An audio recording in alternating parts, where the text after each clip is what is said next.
ఉద్యోగుల సమస్యలు. నిజంగా ఉద్యోగుల సమస్యలు ఎలా ఉన్నాయి అన్నదానికి ఈ డిసెంబర్ చివరి నాటికి, ఈ డిసెంబర్ అయిపోతే ఈ జనవరి వస్తే 5 డిఏలు ఇవ్వాల్సి ఉండగా 1 మాత్రమే ఇచ్చారు.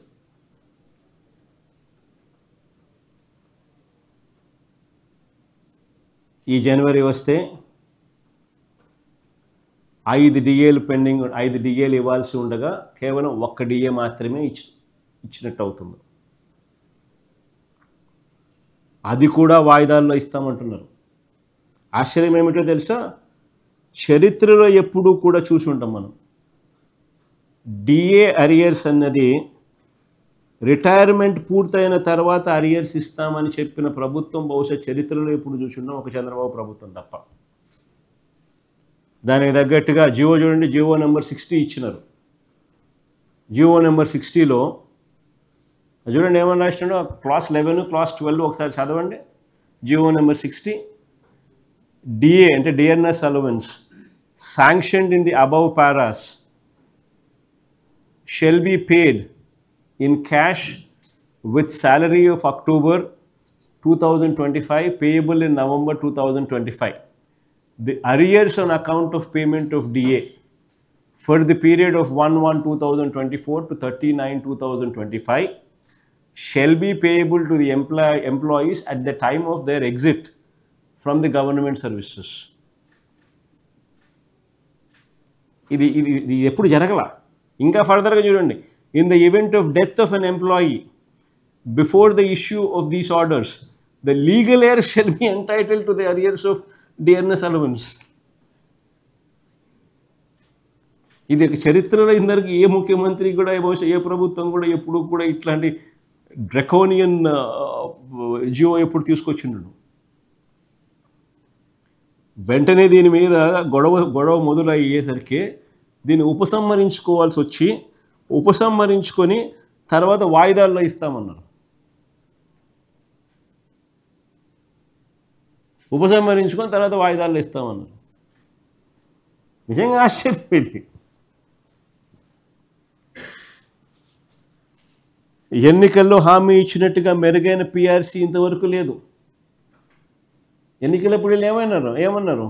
మెరుగైన పిఆర్సీ అన్నారా? అసలు first of all PRC chairman అంతవరకు ఉన్నోని తీసేసినారు, కొత్తోని ఇంతవరకు వేయలా. పిఆర్సీ చైర్మన్ కొత్తగా వేస్తే వెంటనే రిపోర్ట్ ఇస్తే వెంటనే రిపోర్ట్ ఇవ్వాలి, రిపోర్ట్ ఇస్తే వెంటనే ఇంప్లిమెంట్ చేయాలి, ఇంప్లిమెంట్ చేస్తే వెంటనే జీతాలు, ఎంప్లాయీస్కి జీతాలు పెరుగుతాయి, సో జీతాలు పెరగకూడదు అని చెప్పి పిఆర్సీ చైర్మన్ కూడా వేయాలి, నామినేట్ కూడా చేయాల. మెరుగైన పిఆర్సీ అన్నాడు. మెరుగైన పిఆర్సీ కదా దేవుడు ఎరుగు, కనీసం పిఆర్సీ చైర్మన్ ఇంతవరకు అపాయింట్ కాల.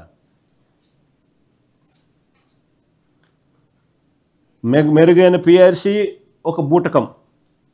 వాగ్దానం చేసినట్టుగా వెంటనే అయ్యారన్నాడు, అయ్యారు లేదు. మేము వచ్చిన వెంటనే 27% అయ్యారు ఇచ్చినాం, వెంటనే అధికారంలోకి రాగానే జీతాలు పెరిగినాయి. అయ్యారు లేదు, పిఆర్సీ లేదు, ఓపీఎస్ లేదు. అంతకన్నా ఇంకా ఆశ్చర్యం ఏంటంటే ఉద్యోగులు త్రిశంక స్వర్గంలో పెడుతూ మా ప్రభుత్వం ఇచ్చిన జీపీఎస్ గ్యారంటీడ్ పెన్షన్ స్కీమ్ కూడా చెల్లుబాటు కాకుండా చేశారు. కనీసం ఆ గ్యారంటీడ్ పెన్షన్ స్కీమ్ అన్నా ఇప్పుడు దేశం అంతా కాపీ కొడతాం, అదన్నా కనీసం ఇంప్లిమెంట్ అయ్యిందంటే కొద్ది గొప్ప దాని బెనిఫిట్స్ అన్న ఎంప్లాయీస్కి వచ్చిందరు, రిటైర్ అయిన వాళ్ళకు.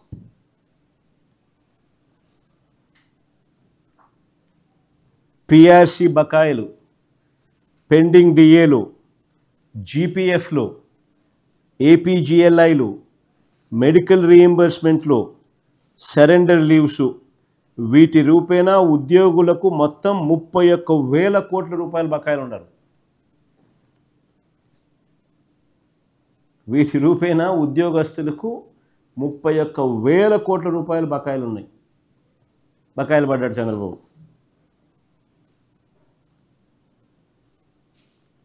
ఆప్కాస్లో ప్రతి నెల 1వ తారీఖునే జీతాలు ఇచ్చేట్టుగా మా ప్రభుత్వంలో చర్యలు తీసుకుంటే, ఆప్కాస్లో ఈరోజు ఒకవైపున నెంబర్స్ తగ్గిస్తూ ఉన్నారు, సంఖ్య తగ్గిస్తూ ఉన్నారు. అందరినీ కాంట్రాక్టులు అందరికీ వీళ్ళకి సంబంధించిన టీటీ గుడులల్లో కూడా శానిటేషన్ వర్కులు కూడా కాంట్రాక్ట్లే. వీళ్ళకి సంబంధించిన భాస్కర్ నాయుడు, చంద్రబాబు నాయుడు బంధువులు, చంద్రబాబు నాయుడు మనుషులు, వీళ్ళకే వర్కులు, వీళ్ళకే ఆ లేబర్ కాంట్రాక్టుల వర్కులు కూడా.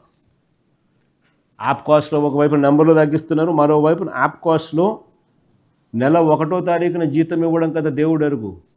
ఇప్పుడు జీతాలు 2 నెలలకు ఒకసారి 3 నెలలకు ఒకసారి ఇస్తున్నారు. నేను పులివెందులకు పోతే మా వాళ్ళు వచ్చి రిప్రజెంటేషన్ ఇచ్చినారు. సార్ మా పరిస్థితి ఇది సార్, మీరు ఉన్నప్పుడు 1వ తారీఖే జీతం వస్తానని, ఇప్పుడు 1వ తారీఖు జీతం కదా దేవుడు ఎరుగు సార్, 2 నెలలకు ఒకసారి 3 నెలలకు ఒకసారి ఇస్తున్నారు సార్, ఇది మా పరిస్థితి. గెస్ట్ లెక్చరర్లకు 8 నెలలుగా జీతాలు లేవు.